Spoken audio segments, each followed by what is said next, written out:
What's going on, everybody? Welcome back to the PFF NFL show. Trevor, Sikkema, Maximilian Chadwick here. We're going full government name here for this show because it's a big one. We're talking training camp battles for every single team in the NFL. I believe, well, not quite, because we're doing the show on a Monday. Not quite all of the veterans have reported for training camp, but this week we will get all of the rookies and all of the veterans for every single team in the NFL reporting for training camp for the 2025 season, which means it's a very exciting time of year. Max, how you doing, my friend? Very excited to talk a little NFL ball here with you. You got to take the college cap off, got to put the NFL cap on, but you're a versatile analyst, so I believe in you. How you doing, my friend? I'm doing great, Trev. It's still a little college ball, though, because a lot of these battles include rookies going into this year. So I'm excited to talk about that. And honestly, dude, it was a good weekend, good week last week, the PFF week. I don't know about you, but I slept all weekend, I think, this past week, just kind of recovering from the PFF week of last week.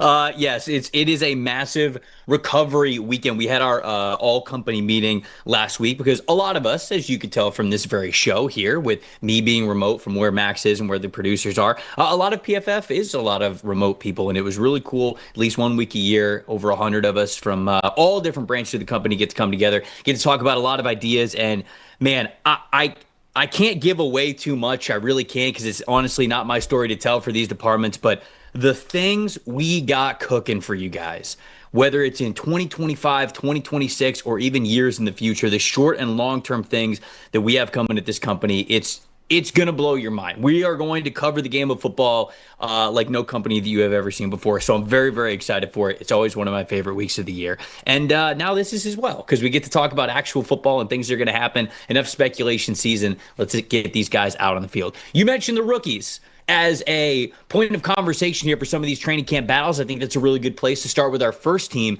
It's the Arizona Cardinals. And the position that we're looking at for them is the cornerback position as that training camp battle there, because there's a couple of young guys. Garrett Williams, he had a really nice year last year, over 80 coverage grade there for him. Max Melton, he could be an inside and out type of a cornerback for you. They've got Keitrell Clark on the team as well. They've got Denzel Burke. They've got Will Johnson. They've got Sean Murphy-Bunting. A lot of names here, Max. And that's why I think that this has to be the big-time training camp battle for the Arizona Cardinals, who are looking to get over the hump and get into the playoffs. Yeah, definitely. If you look at that cornerback position for the Cardinals right now, Trev, listen, you're setting the slot, right? Garrett Williams was the third highest graded corner in the NFL last year. On the outside, though, all other Arizona Cardinals corners were outside the top 75 in PFF grading. So you're hoping Max Melton can take that jump this year. And then Will Johnson, too. Trev, you and I thought he was a top 10 to 15 talent, fell to the second round due to injury concerns. I think he could, make good on that kind of talent he had coming out of Michigan and start immediately week one for them. So I think Will Johnson is the kind of guy to know going into training camp right now. And for a Cardinals team that really struggled to cover on the outside last year, he could really help out in that area. I mentioned Sean Murphy-Bunting. They actually don't have Sean Murphy-Bunting anymore. He was put on the non-football injury list, so he is not on the depth chart, but everybody else that you mentioned is there. That's why it opens up the door for Will Johnson to potentially start for them. You're hoping that everything's good health-wise with him, right? Because I think that might have been a little bit of why he ended up falling in the draft. Obviously, last year's tape didn't look as good as it did the year prior, but foot injuries, some lower body injuries were really messing with him last year, and so you're just hoping that he's fully healthy, because if he is, I absolutely think that he could start on the outside. I'm curious as to where Denzel Burke fits in this rotation as well. He played outside corner for almost all of the snaps that he played at Ohio State over his 4 years there. And so it's curious, okay, is there going to be any versatility with him inside and out? But you're right. You got Garrett Williams set in the slot. Max Melton could absolutely take one of those outside cornerback jobs, and then so could Will Johnson. And I think you really like the potential of that group, but it's worth noting that's a really young group. That's a really young secondary. And so they've got to come together really well, kind of like the Eagles did last year, right? With their cornerback group, and how they were starting two rookies, one in the slot in Cooper DeJean and one on the outside in Quinyon Mitchell. It's not quite as young with Arizona, but it's hard to rely that much on these young cornerbacks. But if it all comes together, the Cardinals did a really good job drafting. They did a really good job in free agency as well. Certainly, Kyler Murray, we know that he could play at a very high level on the offensive side of things. I think that the playoffs are absolutely in the cards for the Arizona Cardinals. Maybe full pun intended right there. Let's go to the Atlanta Falcons next. And I think the area that we've got to hit on with the Falcons is Edge defender specifically, but to be honest with you, Max, it's just the defensive line overall. Yeah. Like somebody's got to step up as a pass rusher. That's why you draft Jalen Walker. That's why you trade back up into the first round to get yourself James Pierce Jr.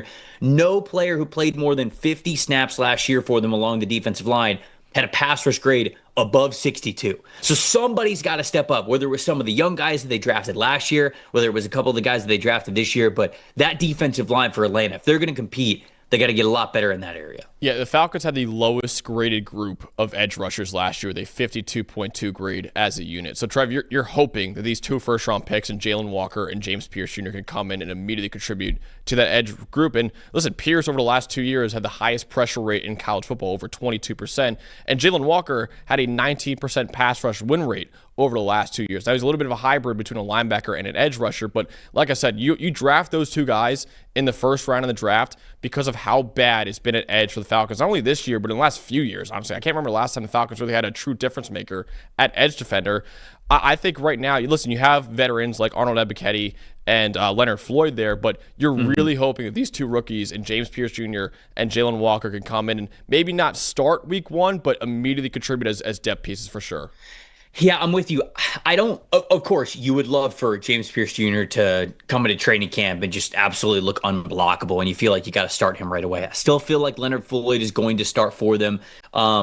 You're hoping that Jalen Walker is a starter for you, given how high you drafted him, but I don't know how much of that is going to be true edge rush work. It'll be some, right? That's how he was used at Georgia. He was using an edge rusher. He was using an off-ball linebacker, but I feel as though they're going to use him in sort of that defensive chess piece kind of way. And so I'm almost not even factoring Jalen Walker into this, because you need Jalen Walker to be good as an off-ball and on-ball linebacker, but you also need multiple players to really step up, whether it's Braylon Trice, whether it's Rukaroro, whether it's D'Angelo Malone, certainly Leonard Floyd, the veteran that you have in the room, or James Pierce Jr. Like, at least 2 of those players have to step up in a meaningful way. You've got to get guys who can sustain for the whole season something around at least a 15% pass rush win percentage. That's what you need on top of Jalen Walker looking pretty good, on top of having David Onyemata, having Aruka Roro take that next step as an interior defensive lineman. So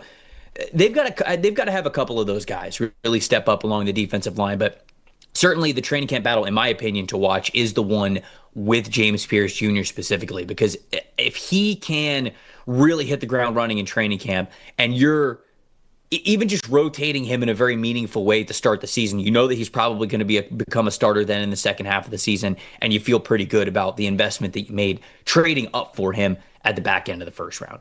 For the Baltimore Ravens, we go to their offensive line, specifically that left guard spot for them. So I think offensive line in general has to continue to play really well. Roger Rosengarten got some meaningful snaps last year at right tackle, so him continuing to play well is really important. Daniel Falele, they have the big man next to him at right tackle. Obviously, Tyler Linderbaum is sitting there at center. Ronnie Stanley comes back as that left tackle, which is really important for them to make sure they check that box in free agency. But who starts at left guard now for you? Andrew Voorhees. You've got Joseph Noteboom, who might be able to kick inside. I think Carson Vincent from Alabama A&M is a little far away in his development. He's probably a year 2, year 3 type of a maybe starter for you. They've got Garrett Dellinger from LSU, who I think is a good fit for them, but is he going to be able to really compete for that left guard spot? Ultimately, Max, I think Voorhees is going to win this job. Yeah. But obviously, it's an important position for them, because the better the offensive line is, the more dominant they're going to be able to be on the ground. And we know that the Ravens can do a lot of things on offense with Todd Monken as their offensive coordinator, but specifically when they're running the ball at will with Derrick Henry there, we saw how fantastic this offense was last season. So that left guard spot does mean a lot. Yeah, you're set at right guard, right? Daniel Falele, like you mentioned before, is going to play right guard for them. But Andrew Voorhees was a 7th-round pick in 2023 and only had a 57 grade last year and about 300 snaps last year, too. So you're hoping he could be the guy at left guard there. You got Ben Cleveland there, too. He's only started about 7 games in his 4 years, though, too. And then, like you mentioned, they have a couple of rookies from LSU and 7th-round pick Garrett Dellinger. And then also the other guy, too, Emory Jones, who I think will play right tackle for them, probably a backup right tackle. But, Trev, even you said in the draft guide, he has guard flexibility too. So I think that's another guy to keep an eye on, because Emory Jones was taken in the 3rd round by the Ravens. He's a guy that maybe could play on the inside at guard, and maybe that might be his best position long term too. Yeah, I think that's a good shout out, right? I mean, I didn't mention Emory Jones' name, but you're right. In the draft, I think a lot of people just kind of stuck him at right tackle because he played right tackle at LSU for the last 3 years. I've always felt like he was better at guard. And the thing that I like the most about this training camp battle that we have with the Baltimore Ravens is a lot of the options that they have. They're very similar in the skill set that they would want to play on their interior. This is a smash mouth football team. They're gonna, run duo. They're gonna run power. They're gonna run inside zone type of thing. They're just trying to get downhill on you. And even though they certainly can run some mid and outside zone concepts, like they're trying to beat you up front. That's why you got these massive offensive linemen. And I think that when you look at Voorhees, when you look at Cleveland, when you look at Dellinger, Emory Jones, like those guys, they're the same body type. They're the same skill set. And so at least it's not this, well, this outside zone guard, he's playing better in training camp and in the preseason, but this other guy maybe fits a little bit more of what we want. I think they've done a good job identifying exactly the types of offensive linemen that they want on their team. And now they're just going to let the best man win. And I think that they've got that open competition there. I wonder if Emory Jones is sort of a sneaky player to win that left guard job. I think that Voorhees is the incumbent, is probably the guy that is probably the favorite, the betting favorite, if you will, if there were numbers on this one. But yeah, watch out for Emory Jones. I think it's a good call out there. I need betting odds on the left guard position for the Baltimore Ravens. That would be electric. I don't know if we do. I don't know if we do need odds that deep on the left guard spot for the Baltimore Ravens. But somebody would bet on it if it was out there, and we'd have some predictions on it. Obviously, here we are on the show. I think the safety for the Buffalo Bills has to be the area for their team that we're looking at for this training camp battle. I mean, you got Taylor Rapp, you have DeMar Hamlin, you have Cole Bishop, who I think could be that nickel defender, safety type of hybrid player, and you've got some players behind him like Derek Forrest, who's coming over from Washington, Jordan Hancock, a rookie on this team as well, who I like again from Ohio State, who again a little bit more of a nickel defender than he is a safety, but I think that you can get some use out of him at both positions. And so a lot of young guys, and it's a safety room that absolutely needs better play. You've got the two guys who played at both the free and strong safety spots last year who are still on the team, but Hamlin and Rapp are two guys who, they're the veterans there. We need better production. We need better production from those two guys if they're going to once again start for this team. So what do you think about this group and just the safety spot as the one to look for here in Buffalo? Yeah, you mentioned it, Trev. They really struggled at safety last year. Bills safeties actually had the second worst coverage grade in the NFL last year. All their safeties were 75th or worse, really, in PFF grade. The only one who's above it was Cam Lewis, but he's really more of a slot corner in that defense right now. Now, you drafted Jordan Hancock in the 5th round, but like you mentioned, he's more of a slot guy too, and a day 3 pick too. Really, you just need improvement from those guys in that secondary right now. I like Cole Bishop coming out of college in Utah. Hasn't really made good on that just yet, though. And then you got guys like Taylor Rapp and DeMar Hamlin, too. You need better play from the safeties. This also might be a position where the Bills look at in next year's draft. Guys like Caleb Downs, maybe they're picking that high. It probably won't be. Dylan Thieneman, maybe from Oregon, too. Michael Taft from Texas. I think this is a team that needs help at safety, and this is probably going to be one of their biggest needs heading into the 2026 NFL draft. Yeah, I actually, I like their potential nickel options from safety more than I do necessarily like the traditional box safety and free safety players that are there. But perhaps Rapp and Hamlin will surprise in a good way this season and really bounce back. The other spot that I would say for the Bills, real quick before we move on to Carolina, is I think that wide receiver spot is really one to watch because really you're just focusing in on Keon Coleman. What does Keon Coleman look like entering his second year in the league? Because I've gone on some different shows and talked about this in articles before. If Keon Coleman is the wide receiver one that a lot of people thought that he could be pre-draft, if he becomes that wide receiver one this year, I think the Bills' offense completely changes. I think that now you can use Khalil Shakir in a lot of other advantageous situations. You brought in Josh Palmer to be a vertical threat for you. You've got Laviska Shenault, you've got Elijah Moore, you've got players like that. You obviously have the tight end options as well with Dawson Knox and Dalton Kincaid. You've got the guys out of the backfield because it's a deep running back room. All of a sudden, that offense gets really, really tough to stop if Keon Coleman emerges as that all-time threat as an X receiver for you. That's why they go out and they get Amari Cooper last year at the deadline, because they realize like, hey, we need that type of caliber player for you. And now if Keon Coleman is that for them, the offense is going to be good enough, in my opinion, to get to and even win a Super Bowl. So Keon Coleman is somebody to watch out there for, as well as we're doing training camp tours. The Carolina Panthers edge rusher, right? I think edge rusher is a big deal here for this team. This was one of the lowest graded defensive lines in the NFL last season. They spent a lot of money this offseason bringing in Bobby Brown, bringing in Tershawn Wharton.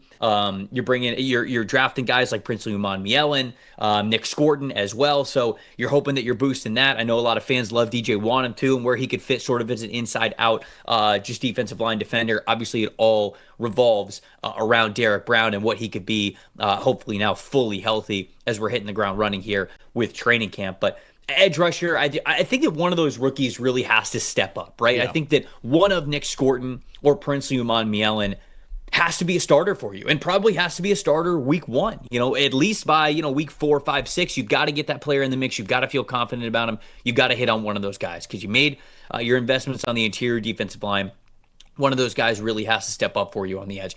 I think it's going to be Nick Scorton. I will give him the edge there. And then I think Princely Umanmielen probably for his rookie season is going to be a little bit more of a designated pass rusher, but they're going to be important players for Carolina. What do you think about that group? I think that Scorton's the guy who I would bet on winning a training camp battle and getting a starting role. What do you think? Yeah, listen, getting Derek Brown back from injury is huge, too, for that defensive line. You mentioned, Trev, they had the worst pass rush grade and the worst run defense grade in the NFL. And I know they brought in Pat Jones from free agency, too, but he's the lowest graded edge rusher in the league over the last 2 years, too. So DJ Wonnum's a solid enough player, but you mentioned it, those two guys right there, Nick Scorton and Princely Umanmielen. I personally love the strategy from the Carolina Panthers in the 2025 NFL Draft. It reminded me a lot, Trevor, of last year with the Chargers, where everyone thought, okay, they need to take a wide receiver at number 5 overall. They need to take Malik Neighbors. They took Joe Alt. Then they got Ladd McConkey in the second round. Perfect strategy, because really in the second round, you probably would have gotten like Kingsley Suamataia at tackle in the second round. So really great strategy there. For the Panthers, everyone's like, okay, they have to take an edge rusher at number 8. They did not. They took Tedero McMillan. Then they got two guys who were in the top 50 of your big board, Trevor, Nick Scorton and Princely Umanmielen. That's perfect strategy, in my opinion. Now, you need those two guys to hit now. I thought Nick Scorton should have been a first-round pick in last year's draft. He had a really good career at Purdue, then a pretty decent year at Texas A&M, too. Love what Princely Umanmielen did at Florida and Ole Miss, too. Those two guys are the two guys to watch because they need those two guys to hit right now, because if they don't hit, it's still probably the worst edge group in the NFL once again. I will once again shout out wide receiver for this team as an interesting training camp battle to watch. Now, I do think that getting better on the defensive line, how that shapes up, I think that's maybe more important for raising the floor of this team. But the ceiling and even the long-term plan of this team on offense gets very interesting when you look at the wide receiver spot, because you draft Tedero McMillan in the first round. You just drafted Xavier Legette at the back end of the first round last year. But I don't think Legette had as good of a rookie year as some maybe wanted him to be, and that's okay. I'm not saying that every wide receiver has to absolutely, break out as a rookie. Like, guys can have slower starts to their careers. It's totally fine. But if Legette continues to struggle, especially in training camp and as we get into the season, what does this wide receiver room look like? Because Jalen Coker, the undrafted free agent out of Holy Cross, looked pretty good last year. They've got David Moore, but he's more of a high floor, low ceiling type of a player. You bring in Jimmy Horn Jr., who people who covered the team, in mini camps talking about how much juice that he's got, how great of an addition he was to that wide receiver room. You have Adam Thielen. They also have Hunter Renfrow, who I'm very interested to see how he fits into that mix. But really, it comes down to Legette. What does Legette look like in the training camp and preseason portions of getting into the season? Because if he's kind of an unreliable player, I think that last year, with Legette's struggles, he was always still going to get his targets, right? It's not really like they were going to – I mean, some of them did end up going to Jalen Coker, but you drafted this guy in the first round. You were going to give him plenty of targets. It's not like there was elsewhere for them to go. This year, I don't know if I can say the same. And if Legette struggles with his targets, all of a sudden, I think that you really might see some wide receivers jump him on the depth chart, which would be concerning, because then you'd probably be going back to the wide receiver next offseason and next draft. You'd probably be looking at another top 50 investment, which I think Panthers fans might not want. If they just said, wow, we just drafted a wide receiver in back-to-back years, and you tell me we might do it again, well, you might have to do it again. So I just think that, again, I'm not putting a nail in a coffin for Xavier Legette in any way, shape, or form. But it is worth noting, with the wide receiver room getting a little bit better, and with them now having a different wide receiver one in Tedero McMillan, he's not guaranteed to get all these targets now. So he has to play better in order to earn them. And if he doesn't, well, then all of a sudden the team-building aspect of it changes a little bit when we go into next offseason. Let's look at the Chicago Bears next. Their running back room, I think, is really, when you look at this team, pretty stacked on defense, pretty stacked at wide receiver. retooled offensive line. You've got Caleb Williams, obviously. So what happens with this running back room? What are we going to get out of DeAndre Swift specifically? You have Roschon Johnson, who I know is a fan favorite there for them. Kyle Monangai, who I liked coming out of the draft. But he, to me, is a little bit more of a high floor and a low ceiling type of a guy. He's never going to fumble for you. He's always going to give you his all. He's going to run tough through his pads. But is he the athlete that you want him to be, to really lean on him in a heavy carry workload? Not sure that that's going to be the case, but it really just comes down to, what are we getting out of Roschon Johnson and DeAndre Swift? How much faith do you have in this group, Max? Yeah, I was a little surprised that Chicago ignored running back in the draft until the 7th round with Kyle Monangai, right? Because you had DeAndre Swift and Roschon Johnson, but neither of them were in the top 35 of PFF grade last year. And it was one of the biggest needs for Chicago entering the draft. And like I said, they didn't take one until the 7th round in Kyle Monangai. Now, I like Monangai a lot. Maybe would have taken him even earlier than the 7th round. But like you said, Trevor, he's a high floor, low ceiling player who's very physical, but lacks kind of the agility and long speed you look for in a running back. So this is still kind of a need for Chicago right now heading into the 2025 season right now. So I think, yeah, they still need help at running back. And DeAndre Swift, Roschon Johnson, and Kyle Monangai can maybe get you through this year. But after that, I think, Ryan Poles and probably a lot of Bears scouts will be going to almost every Notre Dame game this year to scout Jeremiah Love, because I think this is still probably the biggest need of the team heading into next year. I agree. I agree with you completely. Jeremiah Love in this offense would be terrifying, because that's the...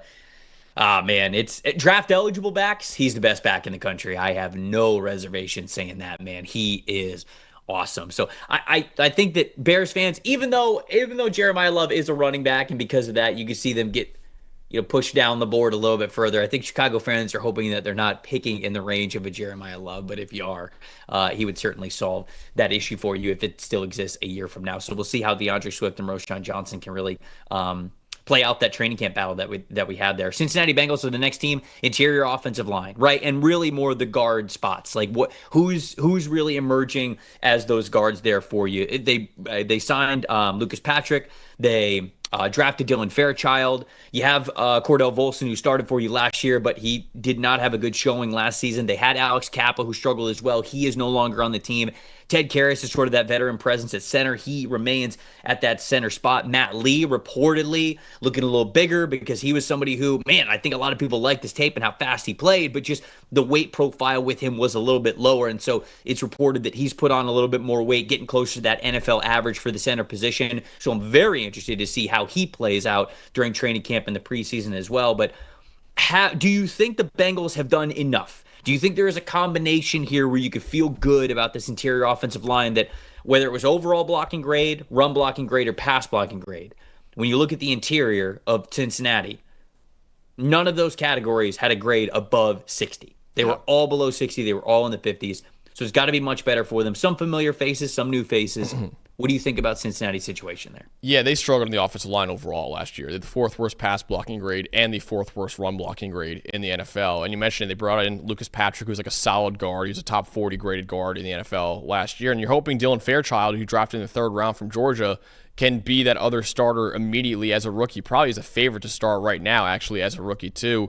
He had an 89 pass blocking grade at Georgia throughout his career there, too. So you got depth behind them. Cordell Volson and Cody Ford both started games, a lot of games for Cincinnati in the past, but you're really kind of banking on Lucas Patrick coming in as a free agent signee and starting. He probably will be doing that.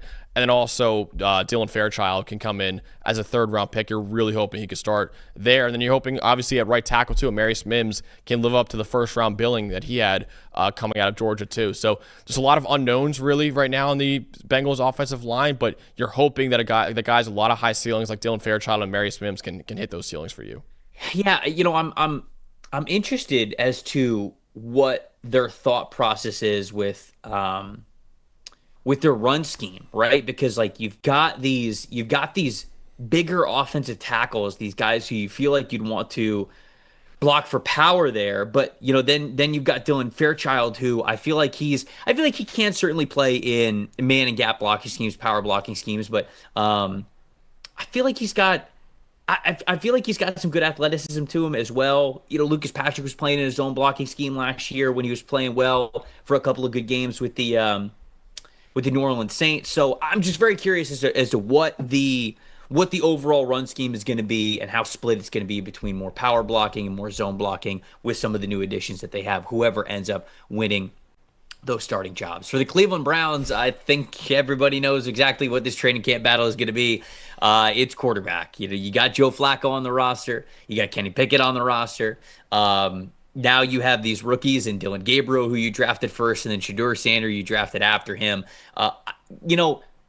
Max, I am of the mindset that I think that Joe Flacco is going to start week 1. Yeah. And unless there is a phenomenal training camp showing by one of the rookies, I think that is, I feel pretty strongly that that's going to be the case. But I've also been on the record saying I think that Shedeur starts the most games for them this season, even if he's not going to start week 1. How do you feel about this training camp battle? How do you think it's going to shake out, not just for week 1, but also the whole season here for the Browns? This might be the craziest quarterback battle I've ever seen. I don't think I've ever seen a 4-way quarterback battle before. Usually it's like 2 guys fighting it out. There's never been like 4 guys fighting it out for an NFL starting job, no less, too. Obviously, Joe Flacco is the veteran of the group. He's 40 years old. He started for the Browns a couple years ago, won comeback player of the year, I believe, that year, too. And he's a guy that, I think he's probably the favorite to start right now. Kenny Pickett was a first-round pick a few years ago, but never lived up to the hype in Pittsburgh. And then Dylan Gabriel, drafted in the 3rd round, who's a really good player at Oregon, but I don't think he has the tools to be a starter at the NFL level. Ironically, I think your 5th-round rookie in Shedeur Sanders is the one to be most excited about. I thought this guy was a first-round talent in the NFL draft. Just fell to the 5th round to some other concerns I think some teams had with him. But he had the 3rd best passing grade in college football last year. And Trevor, the only 2 above him were Jackson Dart and Cam Ward, who were first-round picks in the NFL draft. So I think, ironically, the 5th-round pick, who a lot of people never really think a 5th-round rookie will start at quarterback, Shedeur Sanders might, like you said, might be the guy that starts the most games for them next year. But I think Joe Flacco will enter the year as the quarterback, and Shedeur might win that job at some point during the season. Yeah, if you want the numbers to give you faith in an argument for Shedeur Sanders, I mean, we got him. Like you said, like there's so many grades and numbers that really favor what Shedeur was able to do over the last 2 years at Colorado during his entire college career, going back to Jackson State as well. So this is somebody that I know that you and Dalton liked a ton. You certainly would have taken him in the 1st round there. I thought that he was more of like a day 2 selection, but certainly getting him in the 5th round gives you that value. And even me giving him sort of that late 2nd, early 3rd round designation, like that's still somebody who could fight for a starting job in the NFL. And so I think that that's certainly the situation that he has here. Any thoughts to Dylan Gabriel? I mean, they drafted him first. And there were times when what'd you say? That's the weirdest part, is that you're talking about Shedeur as like the rookie to know, but they drafted a guy 2 rounds earlier at the same position. So it's like, will Stefanski say, hey, let's start the guy we drafted later as a rookie over the guy we drafted in the 3rd round? This is why it's the weirdest quarterback battle I think I've ever seen in the NFL. I like Dylan Gabriel too. I thought Shedeur was a much better prospect than him, but you drafted him 2 rounds earlier. There's a chance if they go to a rookie, Dylan Gabriel's the first one they try out. Yeah, no, it's going to be fascinating. That's not just the training camp battle to watch for the Browns. Obviously, it's the training camp battle that we'll all probably hear way too much about, I think, over the next month and a half, if I'm being honest. The Dallas Cowboys, it's got to be the running back position, right? And the reason why is because the only returning running back on the team is Deuce Vaughn. That's it. Everybody else is new. Javonte Williams, a free agent. Miles Sanders, a free agent. Jaden Blue is a rookie. Phil Maffa's a rookie. So you got 5 running backs that are sitting here on the depth chart. Who's going to be RB1? And I think that, you talked about how the Browns quarterback room it's wide open for their quarterback position. I think it's pretty wide open for the Dallas Cowboys, right? I think they're in a situation where they were very unhappy with the rushing production that they got last year. That's why they make wholesale changes the way that they did. But it's not like they gave any of these free agents massive contracts to say, yeah, you're the guy no matter what. Even Javonte Williams, who I think a lot of people think is probably going to be the RB1 when we get into week 1.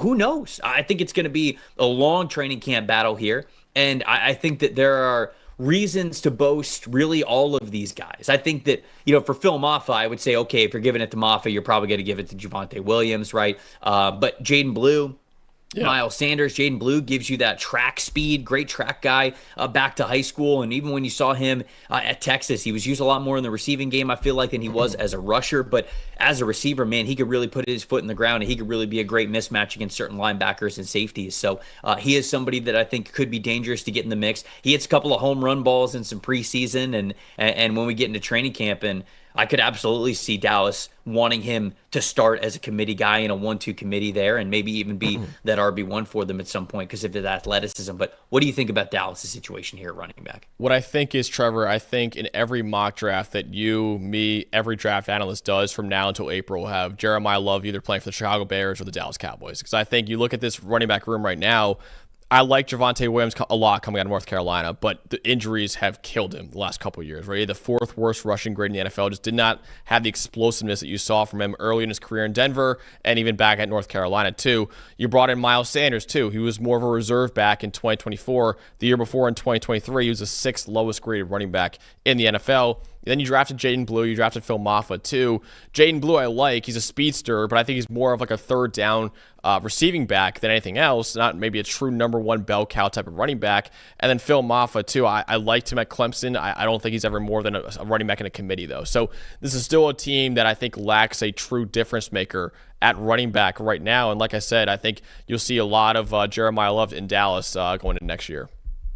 For the Denver Broncos, this one sounds a little strange because they've got the defensive player of the year playing this position, but I do think the interesting battle is at cornerback. And it's because they have, of the three starting cornerback spots, because I'll call nickel a starting cornerback spot because a lot of teams over 60% of the time are playing in nickel, so that would be a starting spot. Of those three positions in their secondary at cornerback, two of them are up for grabs, right? One of them is PS2, right? One of them is Pastor Tan Jr., and obviously he's going to lock that one down, full pun intended again. But on the other side, you just drafted Jahdae Barron in the first round. You have Riley Moss as well, who started games for you, but he struggled last season. And then you've got a little bit of a battle in the slot as well, because Riley Moss, I mean, he could play slot for you. Jahdae Barron could play slot for you. You have Chris Abrams-Drain, who played outside when he was at Missouri, but he's got a little bit more of the skill set of somebody who could play on the inside. I know he's been able to play on the outside, and he's gotten some interceptions, some big plays, but does he have that size to really be a full-time outside cornerback? And then you got Jaquan McMillan on the team as well, who has had really good moments as a nickel defender. So I think there's plenty of conversation. It really just comes down to Riley Moss, Jahdae Barron, Chris Abrams-Drain, and Jaquan McMillan. Which one of those four is going to start at nickel, start on the outside? Who's going to be the next man in? You could throw Damari Mathis in there as well, right? And so really the whole order of the depth chart, I think outside of Patrick Surtain is up for grabs there in Denver. I think if you look right now, I think Jaquan McMillan and Riley Moss should be looking over their shoulder because Jahdae Barron could take either one of their jobs right now, whether it be in the slot or whether it be at outside. Because remember, back at his time at Texas, Jahdae Barron started off as a safety, then played a little bit of slot corner, was a really good player at slot corner. Then this past year at outside corner, he's arguably the best corner in college football last year. And you take this guy in the first round of the draft. I think Jahdae Barron will start in Denver's secondary next year. Now, the question is, will it be on the outside opposite Surtain and probably put Jaquan McMillan in the slot, or will he take Riley Moss's, Jaquan McMillan's job in the slot and Riley Moss start on the outside too? So I think he's going to start for Denver, in my opinion. It's just a matter of whether it be in the slot or on the outside in that Broncos defense. I think he's going to start in the slot. I think so too. I think he was very good as an outside corner last year. But, I remember reading this quote from Steve Sarkisian. It would have been like 2 years ago now at this point. And he was praising Jahdae Barron, and he's like, I don't think you guys understand everything that we put on this player's plate. And that was at the time when he was their starting nickel defender. And there is so much value to a nickel defender who can be a pseudo linebacker, somebody who can drop and play safety for you, somebody who could play man coverage, who could play off zone, he could play short zone, he can carry receivers vertical, a lot of responsibilities when it comes to run fits as well. Jahdae Barron being able to do all of these things mentally, let alone athletically, I think is reason enough for him to probably get that starting spot in the slot, because as much as I like Jaquan McMillan's coverage ability, sometimes he struggles as a run defender, if at least I'm remembering that correctly. But Barron, I think, can really do it all. And I think that the battle is going to be more on Riley Moss and Chris Abrams-Drain and Damari Mathis, I suppose, on the outside. And you feel pretty good about Jaquan McMillan backing up Jahdae Barron when it comes to that nickel spot. So that's my prediction there. I think that Barron's going to be the starting nickel for them. But they also drafted him pretty high. And okay, do you draft a nickel that high, or do you draft a corner that high to say no, we're starting you on the outside to start? So I'm very interested to see how that's going to play out, and sort of the mindset that Vance Joseph has there for that defense. The Detroit Lions, wide receiver 3, I think is a big one for them, right? Yeah. I think offensive line as well, like center, I think it's sort of like, okay, does Graham Glasgow play there? Does Tate Ratledge get the reps there at center? So center and interior offensive line, I think, is another training camp battle, but specifically like wide receiver 3. Who's going to be wide receiver 3 for this team? Because you got the veteran in Tim Patrick, you drafted Isaac Tesla, and not just drafted him, like you traded up to go get this guy. Right. Like you very clearly think this player is starting caliber for you, and it's just a matter of, is it going to be starting caliber for them as a rookie? You got Dominic Lovett as well. You got Khalif Raymond, who's the speedster there. So thoughts on who might have who might be in the driver's seat here for that wide receiver position there? I think it's probably Tim Patrick. He was their number 3 receiver last year, had over 400 yards. But you look at that other depth chart you mentioned, Trevor. Khalif Raymond has been one of the Lions' top 3 receivers in 3 of the last 4 years, right? So he definitely could come back and be the wide receiver 3 next year too. And they mentioned it too. Isaac Tesla got drafted in the 3rd round, and they traded up to get him too. And I mean, I've seen clips on social media already. He's making some highlight reel catches in minicamp for Detroit. So there's a chance he starts immediately as a rookie too. So I think there's kind of a 3-way battle, in my opinion, for that number 3 receiver spot after Amon-Ra St. Brown and Jameson Williams. And I think any of Tim Patrick and Khalif Raymond and Isaac Tesla could really fight for that job. I think Tesla wins it. Wow. I do. Okay. I do. I think they think very highly of him. Clearly, with what they traded up to go get him. I just feel like it's only a matter of time. So maybe not week 1, but by the time we get to the second half of the season, I do think that he is our wide receiver 3. I do. For the Green Bay Packers, wide receiver. Wide receiver, once again, we're staying on the wide receiver train here with them. You draft Matthew Golden in the first round. First time in a long time that you've had a first-round wide receiver. You know what you've got in Jaden Reed. You feel like you can run your passing attack through him, at least from a volume perspective, from the explosive perspective. I think it's going to be Matthew Golden. I think those two are the guys. And I think really it's just then a matter of where does Romeo Doubs and Donovan Wicks, or Dontavian Wicks. Christian Watson's obviously recovering from his injury. They've got Bo Melton as well. They brought in Mecole Hardman. Like, there's a lot of names, but to me, it's a little bit less of this year. Obviously, it is this year. I think that Romeo Doubs would be my pick for that wide receiver 3 spot in Green Bay. But really, it's more of a long-term approach here for Green Bay, because a lot of those guys are free agents. And I've said before here on the show, I think Matthew Golden and Jaden Reed are the only wide receivers of the main ones that we're talking about, really Wicks, Dobbs, and Watson. If you lump in those other guys in Reed and Golden, I think that Reed and Golden are the only 2 that are on the roster next year.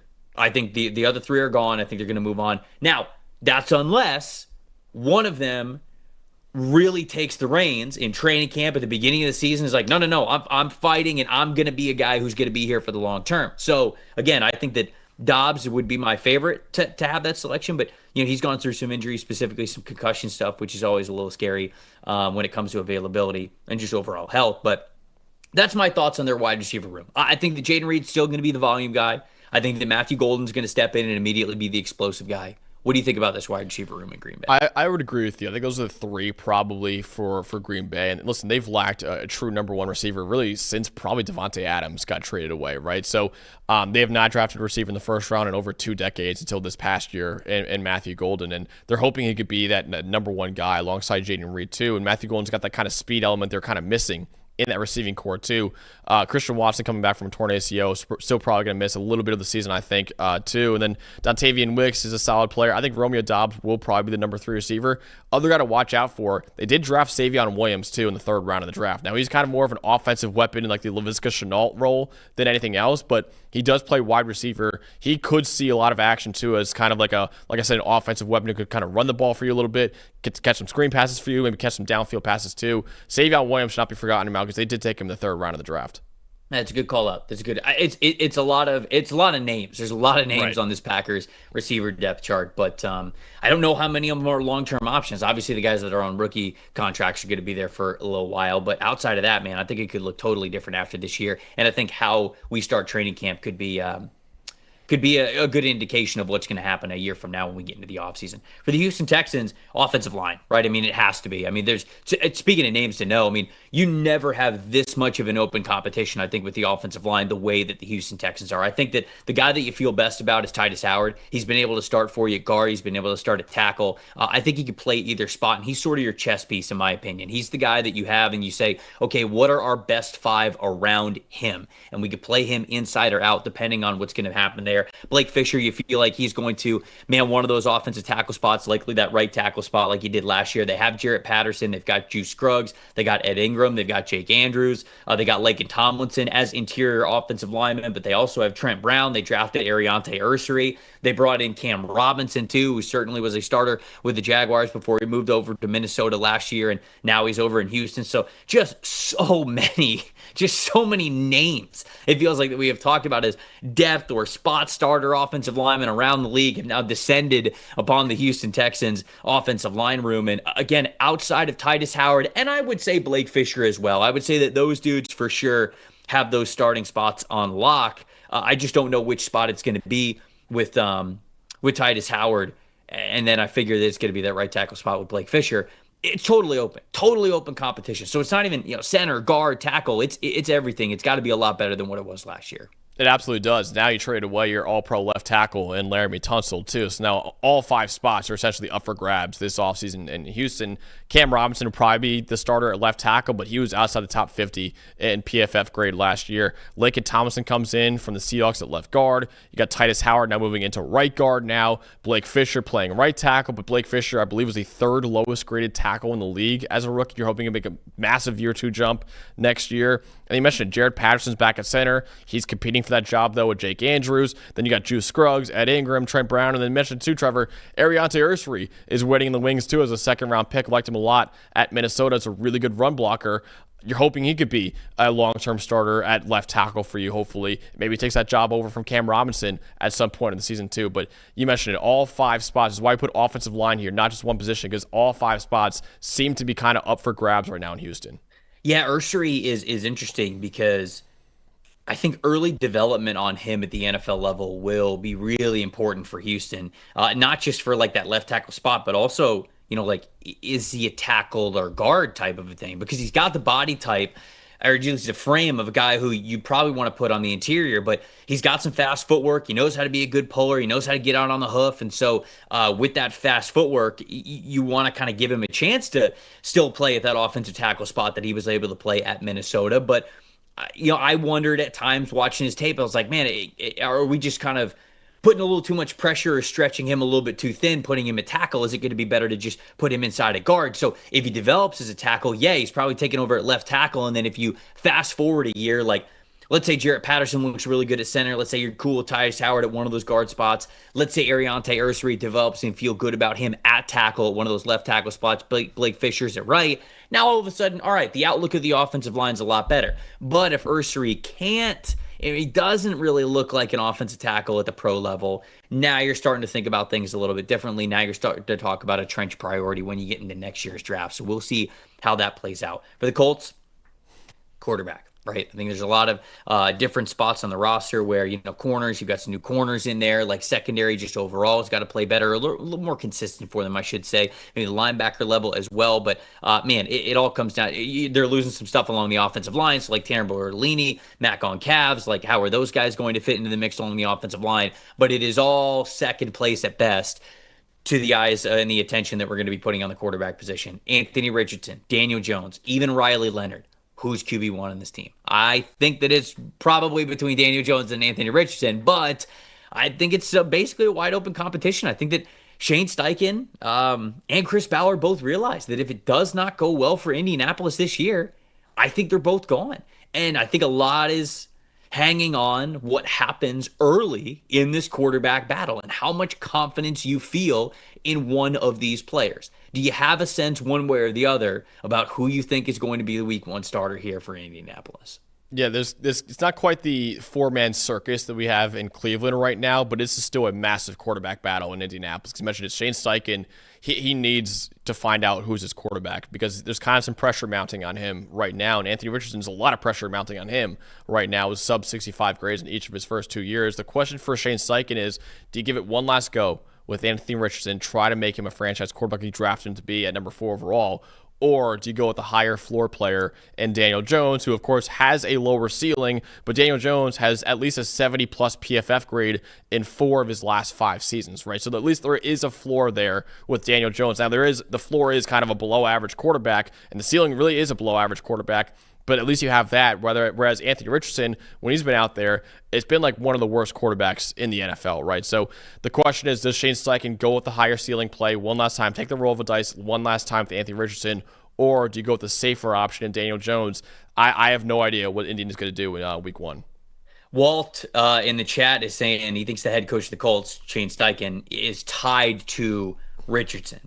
I don't know if that's the case. I think that most of me would agree with you, and that's why I do believe that Richardson's going to get the shot to be the starting quarterback in week 1. But I think Steichen also realizes that he will have an opportunity at the beginning of the season to separate himself from Richardson, right? If he really does feel as though Daniel Jones gives them the best chance to win, and perhaps they could be a just above 500 team and be competing for the playoffs when it's all said and done, maybe they can go into next offseason as sort of the defense of saying, like, look, Richardson didn't work out, we pivoted, and we almost made the playoffs with it. Because yeah, the division, for as good as Houston is, and I think can become, the offensive line questions have me questioning exactly how high their ceiling is as a team, even though I love the defense and I love CJ Stroud. I think it's going to be a bounce back year, all that good stuff. The offensive line makes me a little bit worried.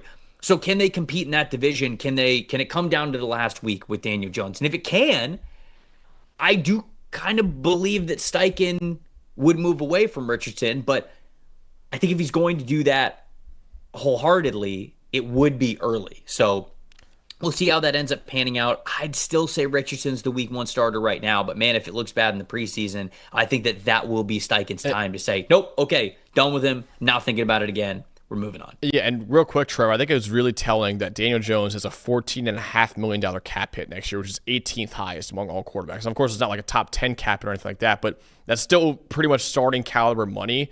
I think there is a chance that we see Daniel Jones a good amount next year.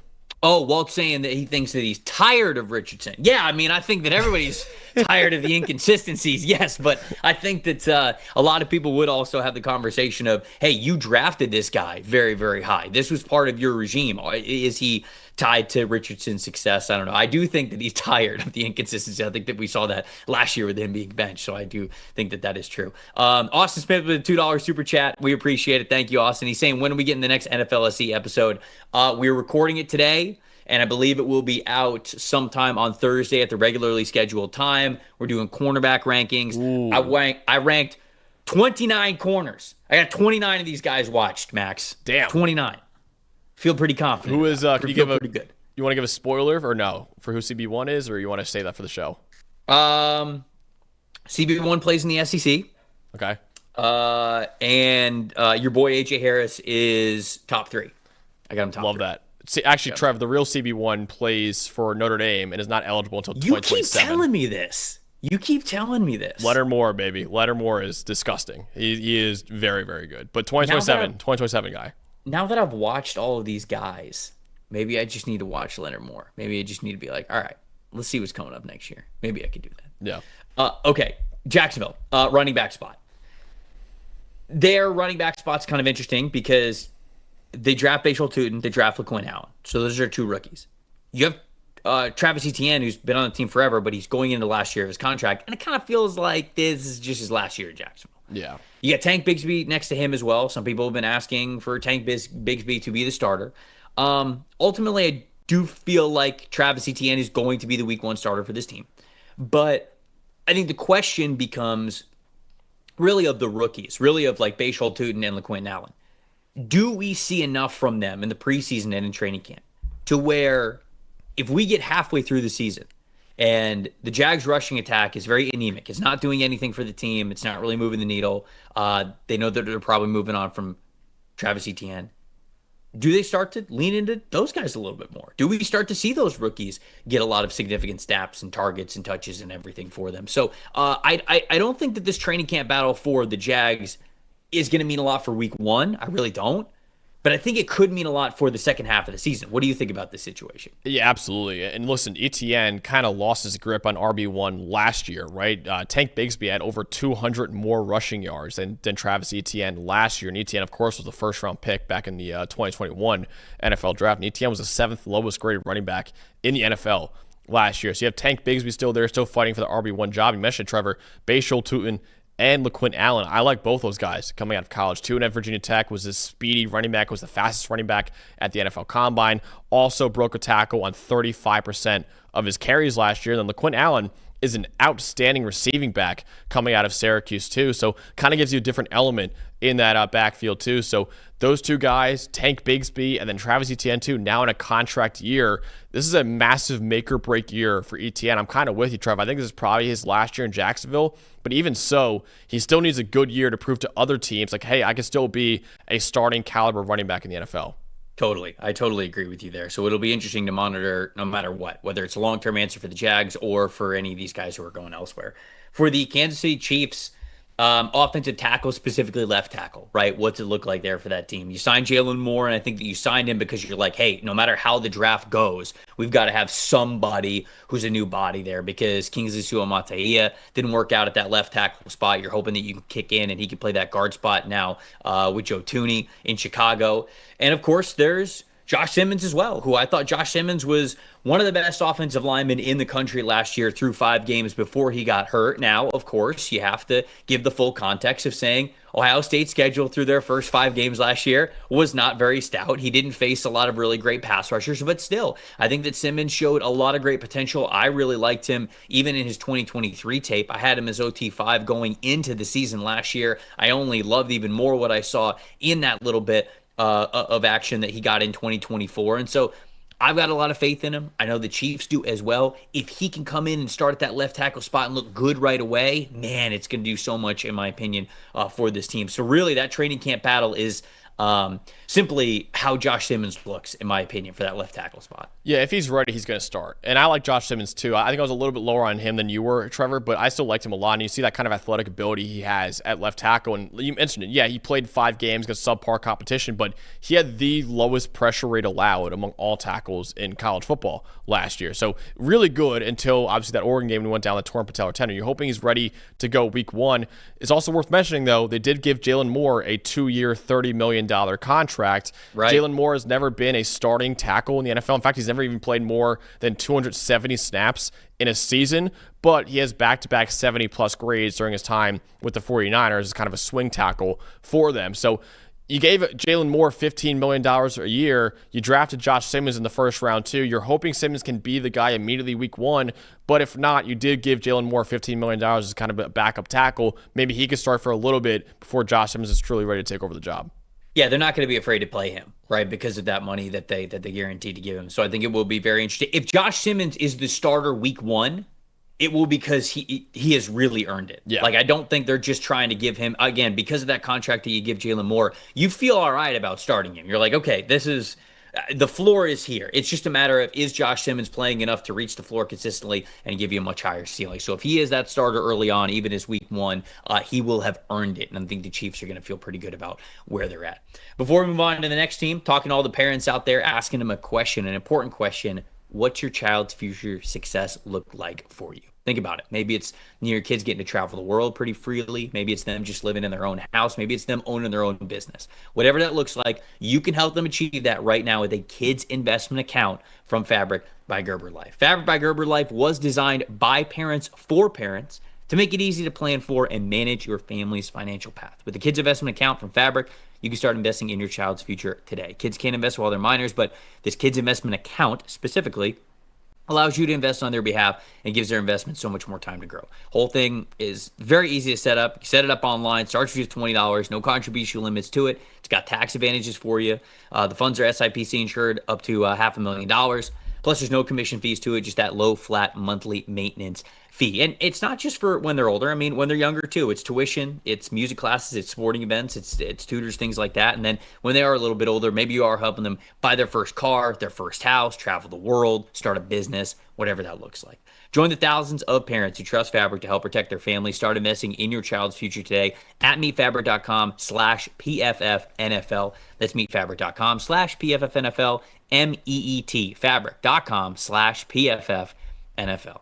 The portfolios are managed by Fort Washington Investment Advisors Incorporated. Additional services provided by Apex Clearing Corporation. All investing is subject to risk. You can learn more at meetfabric.com.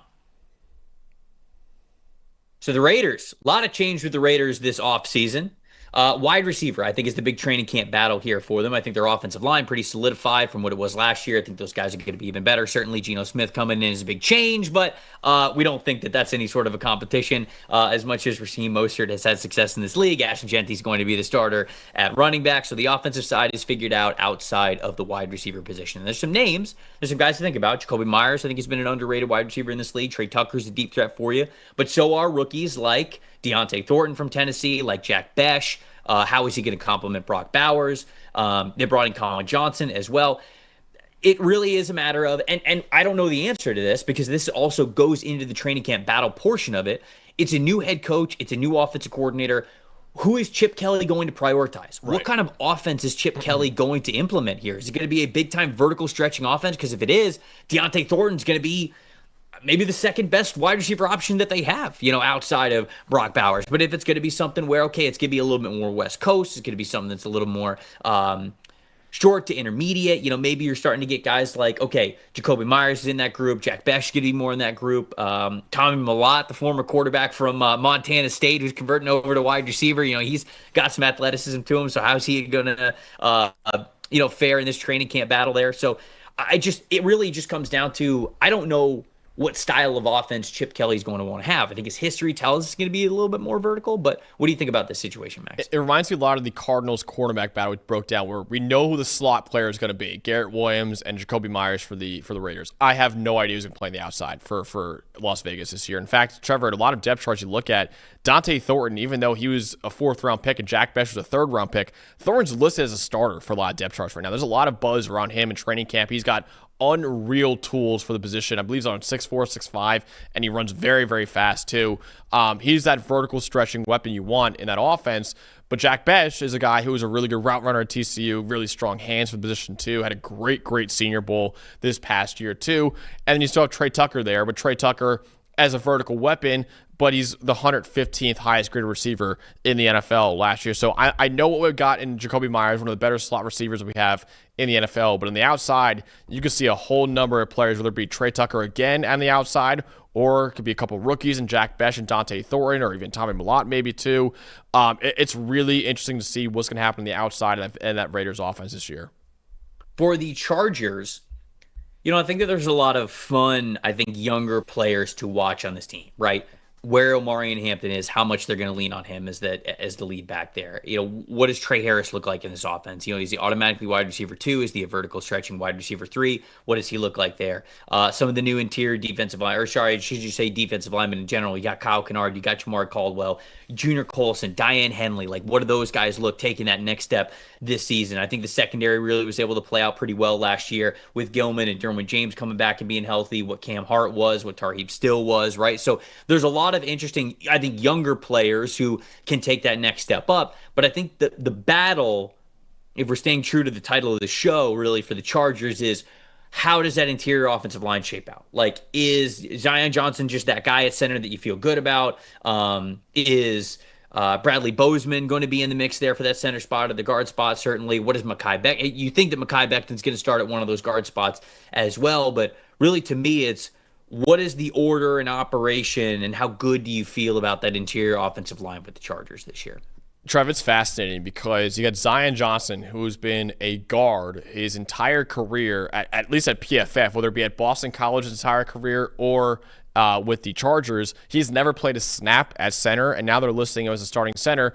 Bradley Bozeman, who's played center every snap of his career dating back to the 2020 season, but now he's playing guard this year. So you're kind of flip-flopping them and hoping that they can play a lot better at a new position, because Zion Johnson and Bradley Bozeman have had sub-65 PFF grades in each of the last 3 years. So it's going to be weird. I don't even know if Zion Johnson's ever taken a snap at center in his life. Maybe he played guard his entire high school career, too. We don't have the numbers, unfortunately, on that, but he has not played center ever at Boston College or in the NFL. Bradley Bozeman has not played guard in 4 or 5 years now either in the NFL either. So it's going to be really fascinating to watch those two players specifically, whether or not a change of position, that really a change they have not played in a very long time, or maybe ever in Zion Johnson's case, will that lead to better results for them?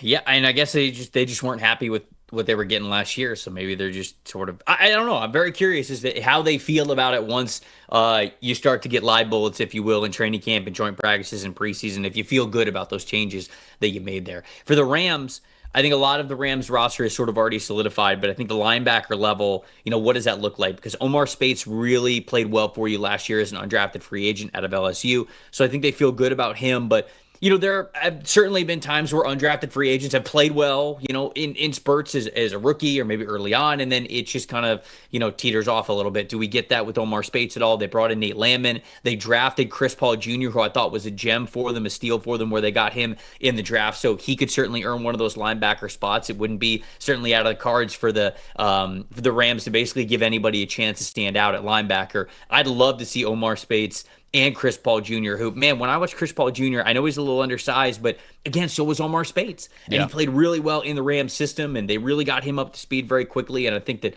the way that Chris Paul plays the game, I know he struggled when he was at Arkansas, but this past year specifically when he was at Ole Miss, it felt like he was in total command. He was very patient. He was very confident.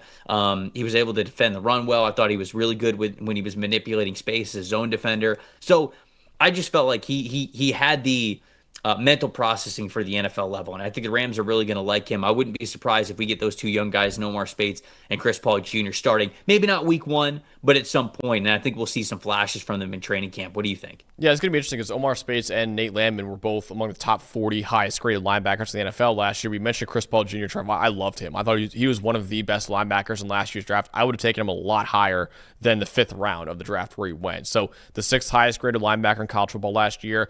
And really at linebacker in today's day and age of football, you got to do everything. You got to be able to tackle at a very high level, play the run at a very high level, get off blocks. You got to be able to rush your passer and play in coverage. And Chris Paul Jr. was a star in every aspect last year for Ole Miss's defense. I think he had a 75-plus grade in run defense, in coverage, and as a pass rusher, one of the few linebackers in the country who did all three at that kind of level. So Chris Paul Jr. should have gone a lot higher than the 5th round. I get it. He's a little undersized, but he's a damn good football player. And I think he could make a huge impact on the Rams defense almost from day one. I forgot they have Sean Dolak too. Just legend. Loved him. who had an elite PFF grade last year. What did they have him listed at? Hold on, I'm trying to find it. He went undrafted, right? I don't think he even got drafted. I do think that he went undrafted. Yeah. But it's just a bunch of short kings that we have here in in Los Angeles with the Rams linebacker group. I should play linebacker for them then. But it's a lot of, you could. Did you have an elite PFF grade? If you did, you're probably getting drafted by him. They don't really care about the overall size there. But even with because like Chris Paul's on the shorter side, I know Omar Speights was as well. Certainly Sean Dolak, and all three of these guys are in the same linebacker room. But the constant with them is they were good football players. They rule, right? I mean, they're very fast. They can process very quickly. And as long as you get if a smaller linebacker is still giving you his all in run defense, he can still be productive for you, even if he's a little bit smaller. So it's just funny that I noticed him as well in that group. For the Miami Dolphins, certainly now that they do not have Jalen Ramsey, corner. And, I think that the only spot that's probably spoken for already is slot with Kader Kohu, who's played there over the last couple of seasons, who they've really enjoyed his success as an undrafted, I believe it was an undrafted free agent, right?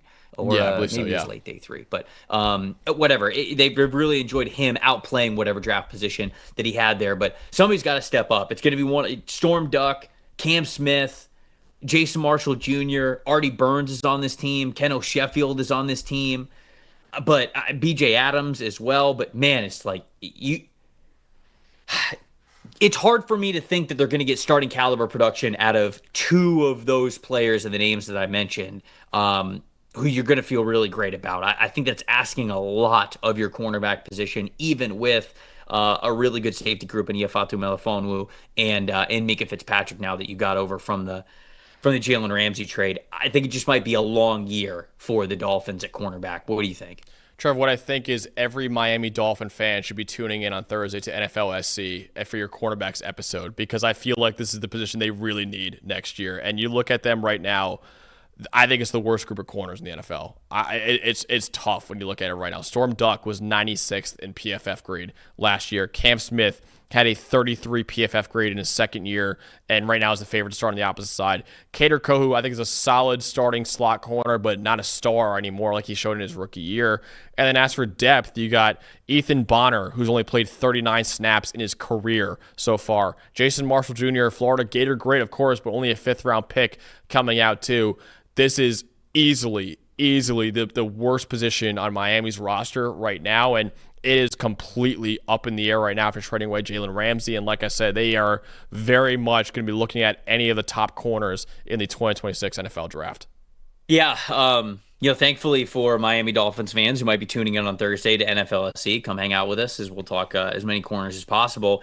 It's a really deep cornerback room. Like I said, I've already watched. I've got preliminary scouting reports on 29 of these guys, and there are a ton of them with third, fourth, fifth round grades. Like a ton of guys who I think, okay, like maybe there could be something here, rotational player, maybe a starter at some point, or just a really good depth player for you. So I think this is a very deep cornerback class this year. When I say deep, I'm not necessarily saying like, oh, we're going to get 5 guys who are going to get drafted in the first round. What I really mean is those mid rounds and the early parts of day 3, I think that we could see a lot of corners go off the board because they're filling out the depth parts of your roster. So maybe Miami double dips even at the cornerback position next draft. We will see, and we'll talk about that more. And that Trevor, real quick, that's good. That's a deep class for Miami. You want that more than a star-studded one at the top because Miami needs multiple guys now. It's not like it's a one player away for that secondary. This is a team that might go into next draft and take a guy in the first round, maybe even a guy in the third round or something like that too. I mean, they need multiple players in that secondary right now. I would agree with you. We'll stick at corner for the Minnesota Vikings, who obviously a phenomenal football team, 14 wins last season.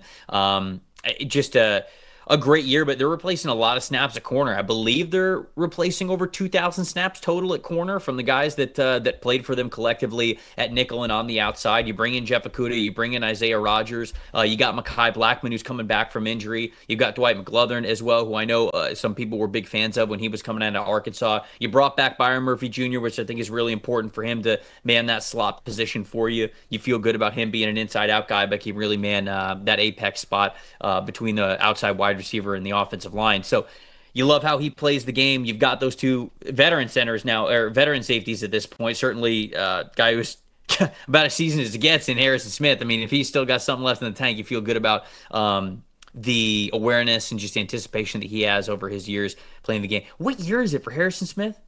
Oh, God, man. What year did he get drafted? We just did the redrafts. When did he get drafted? It was one of our first redrafts we did, and we did like 2006. Was it 2012? No, 2000. Yeah, 2012. Yeah. It was 2012. Whew, man. Unbelievable to start as a secondary player for that long. Over 10 years specifically. I think 14 years. This might be his 14th year if I'm doing math correctly off the top of my head. But interested to see how. I know Dalton really loves Isaiah Rodgers coming over to the Vikings. He's talked highly about him as a good addition there. But what do you think about this team? Do they have enough at cornerback to continue to compete in that division at the highest level? Yeah, I think so. Because I think the offense is going to be that good this year. But you have Byron Murphy, who's a great slot corner. And then I like Isaiah Rodgers a lot, like Dolan said too. Like, I think both those guys were top 25 highest graded corners in the NFL last year. But the other spot on the outside is wide open. Right now, the favorite, according to most outlets, is Jeff Okudah, the start of the other outside corner spot. He had sub 60 PFF grades in each of his first 5 years. He's a third overall pick, obviously, in 2020, but never quite lived up to the hype coming out of college. But he might be starting the outside for you. Mekhi Blackmon did have a really solid rookie year with a 72 PFF grade in his rookie year. But in 2023, buddy, like you said, Trevor, he's coming off for 20 ACL too. Dwight McGlothern only played around, I think, 40 snaps last year too for Minnesota. So that other starting outside corner spot, I think they're setting the slot with Byron Murphy and setting one outside corner spot with Isaiah Rodgers, but that other one is wide open right now. And whether it be Jeff Okudah or Mekhi Blackmon or maybe even Dwight McGlothern too, it's a wide open battle right now at the other CB2 spot. This next one, this is what training camp's all about. Wide receiver for the New England Patriots. This is about as wide open with a ton of names as you could possibly have. And it's exciting because, sometimes, when you're looking at training camp battles, you don't get the chance to see a lot of these guys. They don't get a lot of reps. At wide receiver, you get a ton of reps all the time. So this is my favorite type of training camp battle. These are the wide receivers that we have here for the New England Patriots. Pop Douglas, who we go, okay, he's probably going to be a top 3 wide receiver for you. It's just a matter, okay, is he wide receiver 1? Is he wide receiver 2? Wide receiver 3? But he is going to be in the mix for you. You signed Stephon Diggs. So Stephon Diggs, you hope, can be a wide receiver 1 for you coming off of that knee injury, but we will see how he looks getting back to form there. Mac Hollins, you signed from the Buffalo Bills. You got Kendrick Bourne. You got Kayshon Boutte already from last year's team. You drafted Kyle Williams. You drafted Elfton Chisholm. Well, I don't think they drafted him. I think he was an undrafted free agent. But you've also got Jalen Polk and Javon Baker from last year's class, who people thought were going to be the wide receiver 2, wide receiver 3, if not maybe even wide receiver 1 and wide receiver 2. And they weren't even getting any playing time. So you've got veterans. You've got new rookies. You've got second-year players who are on the roster bubble. I mean, this wide receiver battle is about as diverse as it gets here in New England.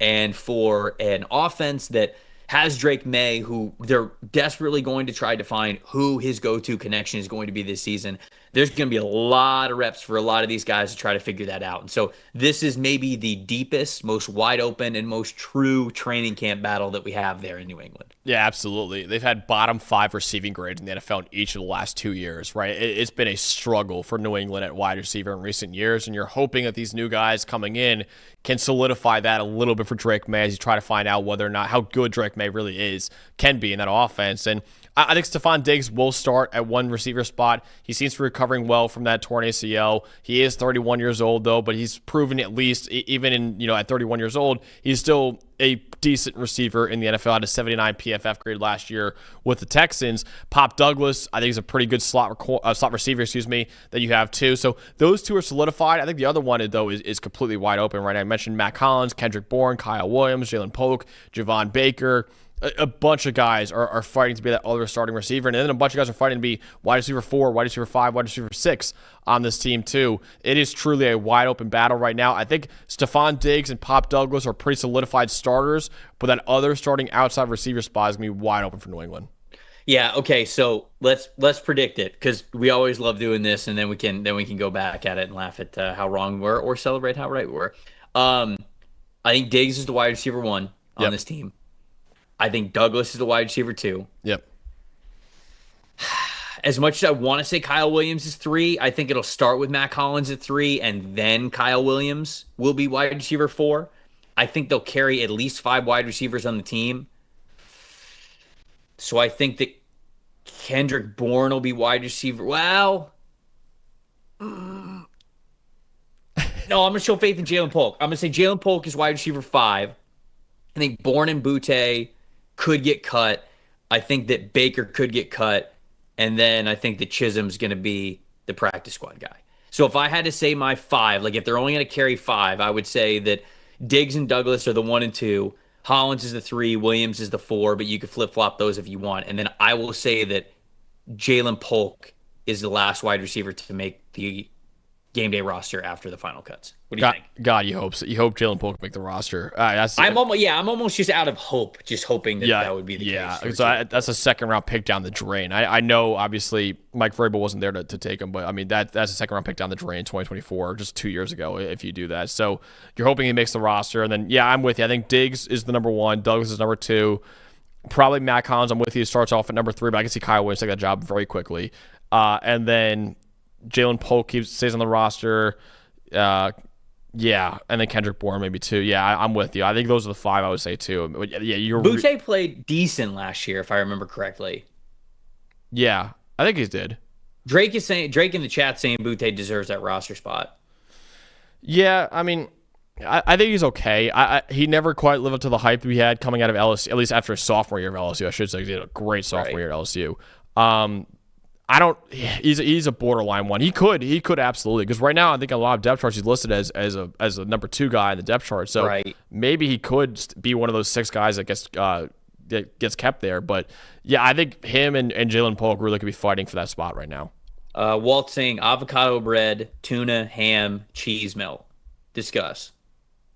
What's avocado bread? Tuna, ham, and cheese. I mean, it was breakfast today. The tuna, ham, and cheese melt part of it is fine. What's avocado bread? I don't know. Is he literally? You don't think just tuna saying, and ham is a weird with cheese too? You don't think that's like a weird combination? Yeah, I'm kind of a garbage disposal for food, so it really like my floor for like what I wouldn't eat is pretty low. Yeah, I don't know what avocado bread is. Well, you'll have to get back to us on the avocado bread. I'm all right with the meat and cheese melt part of it, but we got to figure out the bread situation. New Orleans got to figure out the quarterback situation. They draft Tyler Shuck because what? It looks like just moldy bread. It's not. It's like green bread. I'm guessing it's just bread that's just avocados in it. I mean, baked with avocados, but I don't feel like avocado is a food that you bake. I feel like that wouldn't go well for you. Doesn't look appetizing. Walt's now laughing at us. This is all right. We got to move on. This might have been a troll planted by Walt, and we fell for it. The New Orleans Saints, the quarterback position, they no longer have Derek Carr. He retires. They draft Tyler Shuck. They have Jake Haener. They have Spencer Rattler. That is obviously the training camp position that we've got to watch here in New Orleans, because just like the Cleveland Browns, it matters a lot for this team. Not only who's going to start week 1, but who's going to start the most games this season.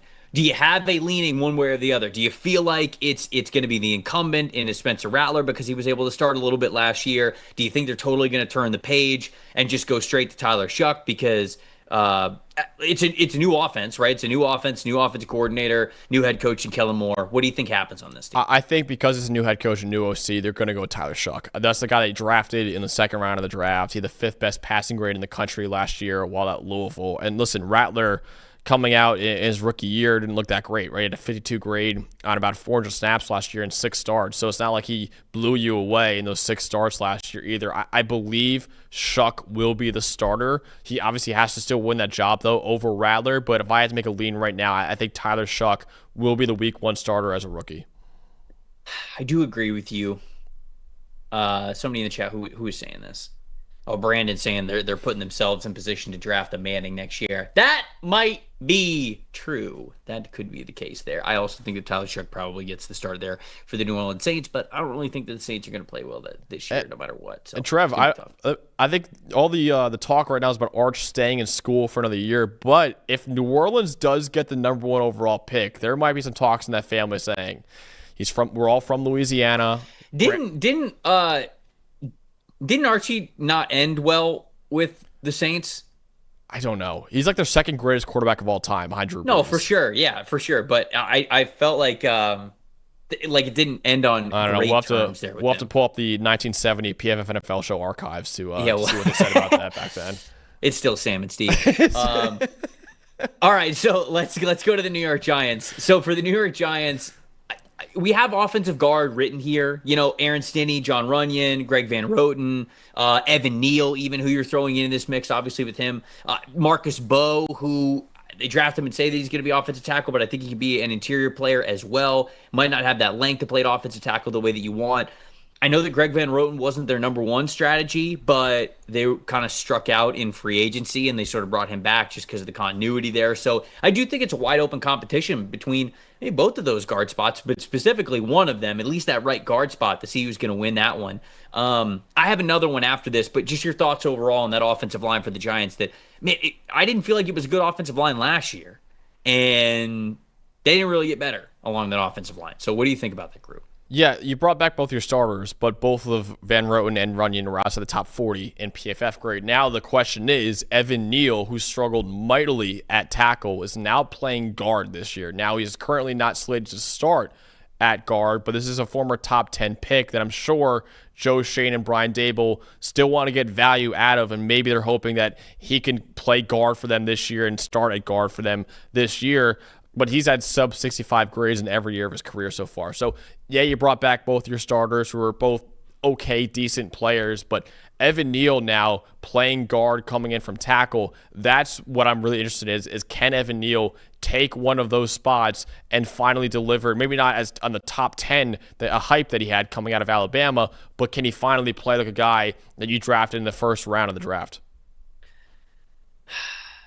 Man, we're running out of time for that to be the right answer on that with Evan Neal. But obviously, if it can work out at guard, that would be huge for them.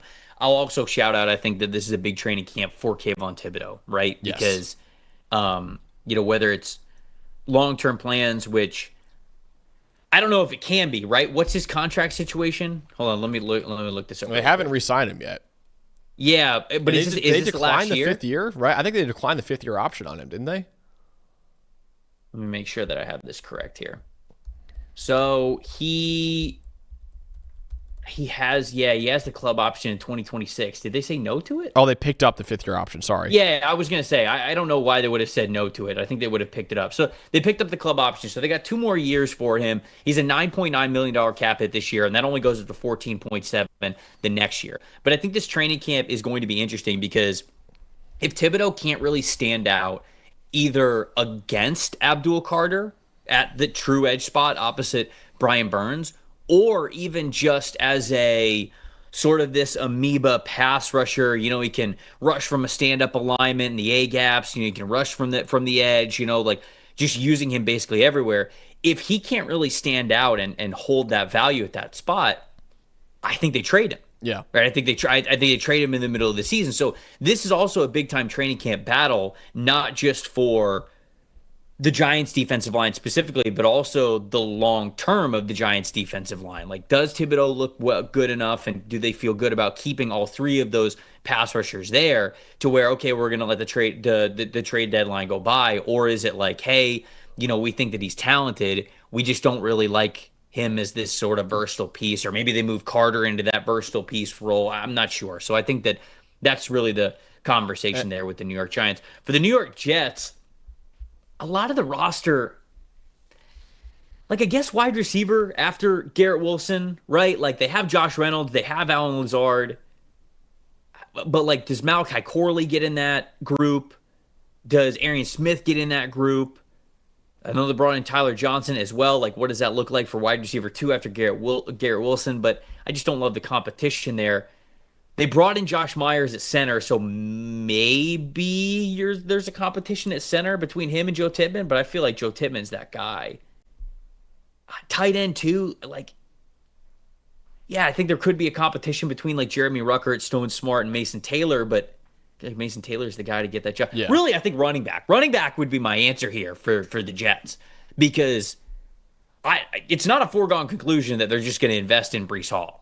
And they've got 2 guys in Isaiah Davis and Braylon Allen who they could feel really good about. And if one of those 2 younger guys really looks good in training camp, I think that they are going to push into Breece Hall's carries. And if Breece can't reestablish himself as that RB1, I think they will look to put one of those younger guys in there as the second half of the season goes on. So I would actually say running back for this team. Yeah, I think running back is a good call out too. The reason why I put down center, Trevor, initially is because Aaron Glenn came out and said that this is a open battle for center. I'm with you. This should not even be a conversation.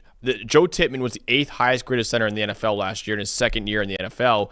And then you have Josh Myers, who was the 3rd lowest graded center in the NFL last year. And his best year was when he was the 26th highest graded center. So it should not be a battle considering how good Joe Tippmann was in his only 2nd year in the NFL. But like I said, Aaron Glenn did come out and say, hey, Josh Myers and Joe Tippmann, they are in an open competition for center right now. And it's worth mentioning, Josh Myers did play with Justin Fields at Ohio State too. So there is some familiarity there between Josh Myers and Justin Fields. But again, this should not even be a conversation. But the fact that head coach Aaron Glenn came out and said, hey, this is an open battle for center right now, I think it's the one to look out for, because I think it should be Joe Tippmann without even a shred of a doubt. But the fact that Glenn said that, I think that it's worth monitoring right now. I think that Aaron Glenn is playing with fire. And I'm not saying that that's totally a bad thing. But Aaron Glenn really seems like he is coming into this situation true to getting a new head coach. And he's basically saying, I didn't draft any of you. Yeah. Right? Like, I didn't bring any of you here. I don't care if you have started for 3 years, 4 years, whatever. I don't care how old you are. You have to prove it to me. And if you don't prove it to me that I want to build around you and that you deserve a starting spot, I will look to move on from you. That is how I feel Aaron Glenn is going about things. Because remember, he was, I can't remember the exact words, but like he was kind of non-committal about Breece Hall when he initially was talking about Breece Hall, and then people were like, excuse me? And then he kind of backed off of it a little bit, and he's like, no, like Breece is the guy. We're not looking to, like cut Breece or anything. But I think he actually spoke from the heart initially. And then there was some there was a little bit of pushback or some shock when he said that about Breece. And I think everybody else was like, whoa, okay. Well, it's Breece's job first, and then we'll see what happens. But I really do feel as though, because the center conversation goes along with that, this roster could look extremely different. And to be fair to Aaron Glenn, this is exactly how it went in Detroit, right? Dan Campbell got that job. He came in. There's the biting the kneecap press conference. He kind of feels like a laughing stock. And then that first year, they took their lumps, but they realized who the building block players were going to be. They signed free agents. They had a great draft after that. They stacked a couple of off seasons together. And now we're sitting here talking about Dan Campbell as one of the best coaches in the NFL, right? And I think that everybody would love to operate under the game plan that Dan Campbell and now Aaron Glenn are currently operating under, where it's like, hey, this is a new regime. You got to earn it. You got to earn my trust. You got to earn these starting spots. I'm the new head coach. And if you do earn it, then obviously we will have fantastic seasons. We'll win a lot of football games, all that kinds of stuff. New York's kind of impatient. And I'm not saying that as a big slight to like Jets fans specifically, but in New York, if you don't win, you're out. And so for Glenn, the reason why I say he's playing with fire isn't because I think that he's doing the wrong thing. I want to be very clear. But if it doesn't work, like if he takes some chances in his first and second year and he gets rid of some talented players or some big contract players or whatever it is, and it doesn't work out very quickly, you could fizzle out pretty quickly, especially in a market like New York. So I think that it's very interesting that he would say that about center. I think the running back is up there as well for training camp. But to be honest with you, I think the New York Jets as a whole are a massive, let's wait and see. Let's see how the training camp battles work out, because there could be some players that may have been depth players on the previous coaching staff that are going to get elevated to rotational roles under Aaron Glenn's staff. And I think that could be the case. So I think the Jets are just I think that the Jets are just interesting to watch no matter what. For the Philadelphia Eagles, right guard. Right guard's the big one, right? You're losing on Mekhi Becton. He's no longer there. Tyler Steen, I think the odds-on favorite to win that job, but you brought in Kenyon Green. You've got Trevor Keegan from Michigan as well. You've got Matt Pryor as well. Landon Dickerson's, man of that other spot. Cam Jurgens is at the center spot, but that right guard position, do you think that it's Steen, or do you really think that it's an open training camp battle? What do you think? I think it's Steen. But he was the third lowest graded guard in football last year. They brought in Kenyon Green too as a first round pick in Houston. Never worked out in Houston though. He was the second lowest graded guard. So really, Tyler Steen, the third lowest graded guard in the NFL last year. Kenyon Green, the second lowest graded guard in the NFL last year. I don't forget about Matt Pryor though. Matt Pryor actually had the fifth best pass blocking grade among all guards in the league last year. It seems like right now he's third in that battle behind Tyler Steen and Kenyon Green. But I think Matt Pryor might be the best player currently out of all three of those guys right now. So I think Matt Pryor should not be forgotten about right now. I will say, though, I do think Tyler Steen, if you have betting odds on it, would be probably minus money right now in Philadelphia. With Kenyon Green, obviously they want to develop him too and see if there's anything there as a former first-round pick. And then Matt Pryor, like I said, I think Matt Pryor might be the safest option right now of the three. But I do think Tyler Steen is probably the favorite to start right now. Yeah, if you got the betting odds for who's going to win the right guard spot, Tyler Steen's probably getting the favorite odds there, like we talked about earlier in the show. For the Pittsburgh Steelers, wide receiver, right? I think DK Metcalf is obviously the wide receiver one on this team, but he's new. He's new in a new team and a new offense, so even the amount of targets that he is going to get and how much they're going to lean on him, I think that we'll figure that out sort of through training camp and the early parts of the season. You bring in the veteran Robert Woods as well, but two younger guys, one of them a little bit younger than the other. Calvin Austin, I'm very curious to see how much of a target load he has for this team. And then Roman Wilson as well. Roman Wilson is the big-time X factor for me because I really like Roman Wilson his final year when he was at Michigan. I thought that we would see – he was kind of playing with a little bit of injury early on in, I believe it was training camp and in the preseason, maybe going into the season. But it felt like they just weren't getting him on the field once he was healthy in the second half of the season. And so I'm wondering if we will lean a little bit more into Roman Wilson this upcoming season. I'm a little bit nervous of the fact that he didn't get on the field a little bit more than he should have last year, but he is somebody who I liked a good deal when he was, again, coming out of Michigan a couple of years ago. And so I'm a big Roman Wilson guy. So him, Scotty Miller is on this team. Ben Skowronek's on this team. But I think wide receiver in general, who complements DK Metcalf the best in this offense, is a big-time training camp battle to watch for Pittsburgh. Yeah, absolutely. DK Metcalf is unquestionably the number one receiver now, especially with George Pickens now getting traded away to the Dallas Cowboys. But after that, I mean, no current Steeler wide receiver was in the top 75 of PFF grade besides DK Metcalf. Last year, you got Robert Woods. He's 33 years old, coming off his 2 lowest graded years of his career. Calvin Austin has had sub-65 grades, too, in each of his first 2 seasons. He mentioned Roman Wilson, third-round pick in 2024. He only played 5 snaps as a rookie, though. So you're hoping that either Robert Woods, Calvin Austin, or Roman Wilson can be that number 2 guy for Pittsburgh. But right now, I still have a lot of question marks at receiver for Pittsburgh outside of DK Metcalf. I think running back too, right? I think Jalen Warren, everybody just believes is going to be that RB1 type of a player, but they brought in Kenneth Gainwell over from Philadelphia. You drafted Caleb Johnson, who I actually think is a perfect fit in this Arthur Smith offense and what they're trying to do and how he rushes behind zone blocking concepts. And so Caleb Johnson's a sneaky player who, man, if he has a good training camp and a couple of good preseason games, they could absolutely say, hey, this guy is going to be a pretty even split 1-2 committee here with Jalen Warren, and we'll see what happens in the second half of the season. So running back, I think, is certainly a position to watch as well. For the San Francisco 49ers, run defense was a big issue for this team last year. And I think specifically along the defensive line is the reason why. Sometimes it's linebacker work, sometimes it's strong safety help. Really, I think that up front, this team's got to get a lot better. And they invest in a lot of young players. Alfred Collins, Mykel Williams, CJ West. Like all 3 of those players could be major contributors for them along the defensive line. They obviously still have Nick Bosa. They brought in Yetur Gross-Matos. They traded for Bryce Huff as well, so they have Bryce Huff from the pass rushing perspective. But, man, those 3 guys, really, Alfred Collins, C.J. West, and Mykel Williams, how much faith do you have in those players? How many of those guys are week 1 starters for you? Because I think at least one has to be, and ideally you would love for 2 of them to be. Well, I guess ideally you would love for all 3 of them to be, right? You would love for your lineup. You would love for those 3 guys to be playing so well that you're starting Nick Bosa, CJ West, Alfred Collins, and Mykel Williams. And if you are in week 1, you feel good about that. I'm going to be pretty bullish on the 49ers defensive line moving forward. But I think realistically, you probably just want at least one of those guys to man one of those starting spots. But what do you think about the leaning and depending on rookies this year with San Francisco to improve a unit that was one of the worst in the league last year when it came to run defense? Yeah, Trev, I won't lie to you. I think there's a real chance they start 3 rookies on that defensive line this year. Obviously, Nick Bosa is one of the best defensive players in the NFL, former defensive player of the year. But outside of that, you got a first-round pick in Mykel Williams, a second-round pick in Alfred Collins, and a fourth-round pick in C.J. West. I think as of right now, Mykel Williams and Alfred Collins are slated to start right now.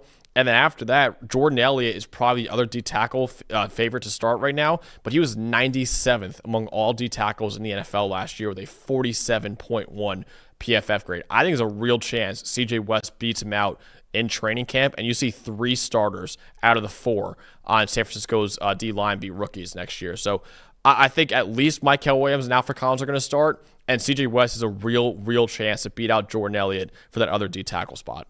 Got to be better up front no matter what. And so if that means starting those 3 rookies, having them learn the first half of the season and feel really good about them second half of this year, but then even year 2, year 3, I think you do it if you are San Francisco. For the Seattle Seahawks, one of the worst interior offensive lines in the NFL last season. They make a big splash in that area, drafting Gray Zabel, who could start really at left guard, right guard, or center for you. It seems as though he's going to start at one of those guard spots right now because you got Oluwatimi to play at that guard spot, and then you got Christian Haynes hopefully to step up at the right guard position. So ideally, I'd feel okay about that, right? I mean, like, I'd feel okay about those 3 interior offensive linemen, especially if Charles Cross and Abe Lucas are going to be healthy for you at left and right tackle, but they've got Sayatoa Lumea as well as Anthony Bradford as well on this team. And so there's a little bit of a competition for one of those guard spots. And again, you know, like if Oluwatimi is not playing very well at center, I think that you will certainly see Gray Zabel get some reps at center, and maybe one of those guys that I mentioned can step up and play one of those guard spots instead. So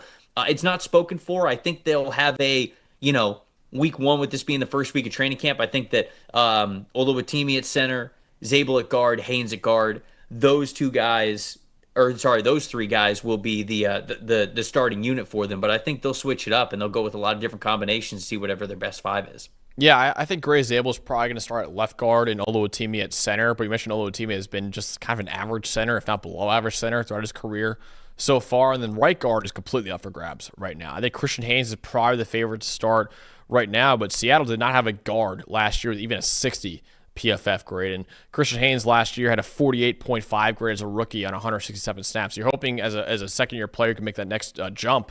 But there is still a really big question mark on this interior offensive line. I love the Gray Zabel pick. I think he fits that offense perfectly in that kind of zone-heavy scheme. But outside of that, I think that Christian Haynes at right guard, Oluwatimi at center, there's still some big question marks there too. And you're hoping Gray Zabel can hit the ground running as a first-round pick as a rookie too. So that interior offensive line for Seattle was their biggest issue last year. They made a big stride this year by getting Gray Zabel in there, but you're hoping Oluwatimi and Christian Haynes can take major steps forward this year too.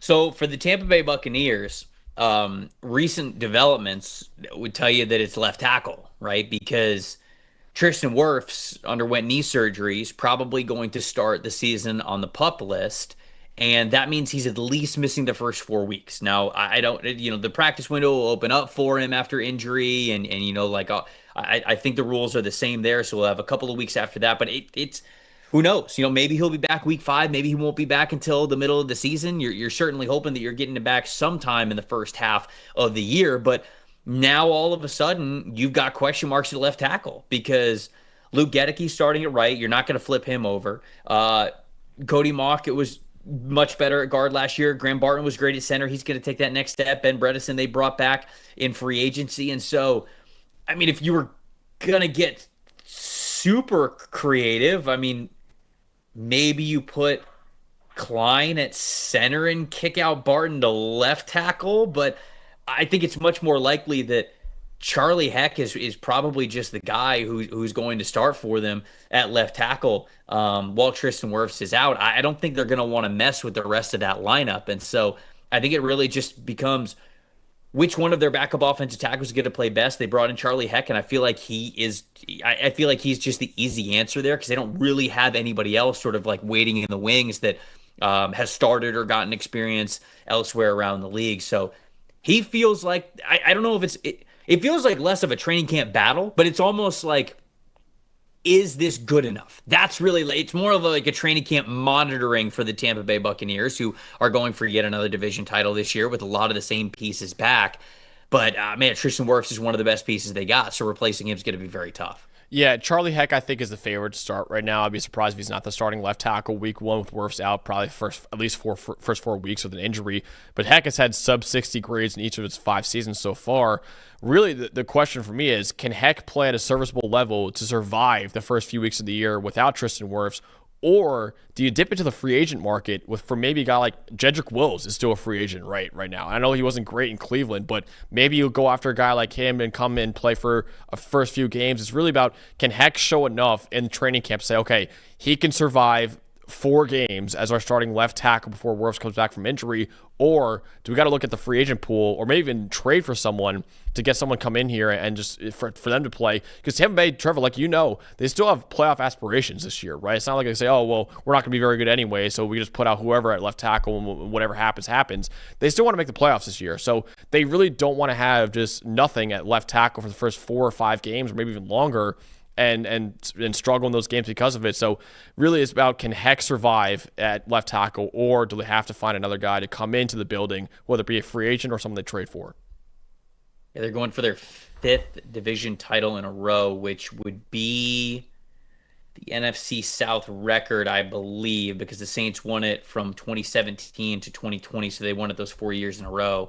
So a 5th year in a row this year would be the record for the division, which has been around since the early 2000s. So I think that's how they're going to hold up at left tackle to start the season is going to be important. I also think corner. We've got an interesting battle with Benjamin Morrison and Jamel Dean on the outside. I think Zion McCollum's going to be one of the outside starters. I think that when you look at the slot, you got Jacob Parrish, you got Christian Izien. Sometimes you'll have Tyke Smith, although it feels like Tyke Smith's going to play a little bit more of that safety spot than the nickel where he did. But that outside spot of Benjamin Morrison, their second-round selection against Jamel Dean, who might be in his last year in Tampa Bay, I think that's something worth monitoring as well.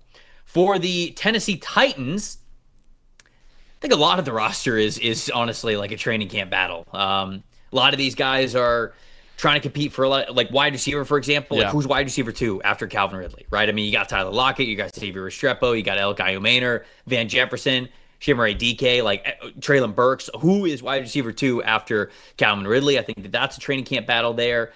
Linebacker, I think you're really trying to elevate the floor of this team, right? You've got Otis Reese IV, you got Cody Barton. But still, I mean, how good do you feel about that group? Mari Burney's there, David Benda as an undrafted free agent. Cedric Gray is still there. Perhaps Cedric Gray, shout out to Cedric Gray. Maybe he is earning one of those interior linebacker spots. But I don't really feel good about this Tennessee Titans inside linebacker group. And so it's less of a training camp battle for me and more of like, can I feel good about the second level of this Tennessee Titans defense? Yeah, they have a bunch of options at linebacker, but not a star at linebacker right now. Every single Titans linebacker had a sub-65 PFF grade in 2024. You brought in Cody Barton, and Otis Reese are his favorites to start right now, but Reese has only played less than 200 snaps in 2 years of his career so far. Cedric Gray, I liked at North Carolina, but we'll see what he could do in the NFL level. And James Williams Sr. should be kept an eye on too. But like I said, Cody Barton and Otis Reese right now just are kind of unproven players, or at least Reese is. Barton didn't look great at all last year. And then Cedric Gray and James Williams Sr. too are more unproven players too. So linebacker is still a major question mark for Tennessee right now.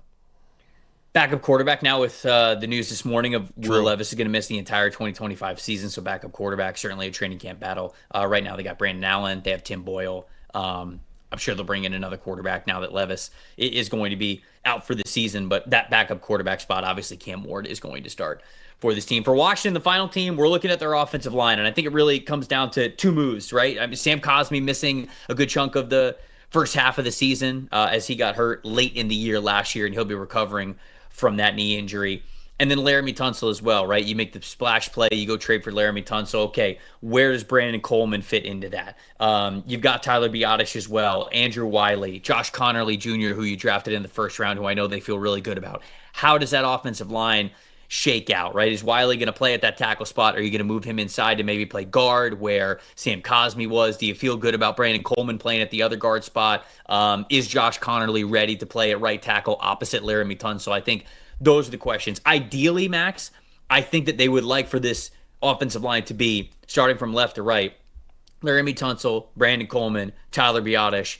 I guess Andrew Wiley probably at that right guard spot, and then Josh Connerly Jr. at right tackle. That's what I think the ideal starting 5 would be for this team. We'll see in training camp whether or not that ends up being the case, but I think that that's where they would like to get to if they can get there as early as possible. And then I'm guessing when Cosmi comes back from injury, you want him playing right guard and Connerly sticks at right tackle is what you would want? I would, that's what I would do. Yeah. You're hoping that Connerly's playing well enough at right tackle to where you don't have to put Andrew Wiley there. Yeah, I'm with you there because I like Sam Cosmi a lot. I thought he was a stud at Texas, and then in the NFL, he's been a great guard in the NFL too. Mm-hmm. And then, Laramie Tunsil's the no doubt starter at left tackle, but pretty much everything else is kind of a little up in the air right now because you got Brandon Coleman, who's going to play probably left guard this year after starting at left tackle as a rookie. Biadasz has been kind of an average center so far in his career. Cosmi's a great right guard, but he's coming off a torn ACL in January, like you said before, too. And then Andrew Wiley, I think, is the favorite to start at right tackle right now, but he's had sub-70 PFF grades in every year of his career. And you mentioned Josh Connerly Jr., they just drafted in the first round of the draft from Oregon. So with Cosmi potentially being out for the first few weeks, maybe he's back week 1. I doubt it though. But with Cosmi being out, Wiley will probably start at right guard, like you said, and then Josh Connerly Jr. at right tackle. But we'll see. Honestly, it's going to be a very fascinating development in that offensive line. I think I'm very set at left tackle, and I believe Tyler Biadasz should be the center. But other than that, the other 3 spots in that offensive line are pretty up in the air right now. It's that time of year. Teams are reporting for camp. We got the veterans. We got the rookies. It all happens this week. And, man, the regular season is going to be here before we know it. A lot of people, over the last couple of weeks, have been saying, man, I miss football a lot. We start to see all those countdowns on social media, on Instagram and TikTok, on Twitter, like, oh, it's this many days until the regular season and everything. Now that we're getting training camp kicked off, man, it's absolutely going to fly. So we can't wait to cover more of it. Appreciate everybody watching and listening to this show. That's it for us this week from the live perspective of the PFF NFL show, but make sure you are subscribed to the channel so you don't miss any of the other great content that we're doing throughout the week. We've got the film breakdown stuff. We've got the PFF rewrite series. We've got all kinds of stuff on the channel. So make sure, if you like this video, to subscribe to the channel and make sure that you're not missing any of that great stuff. For Max Chadwick, I'm Trevor Sikkema, once again saying thank you so much for watching and listening. We will see you guys next week.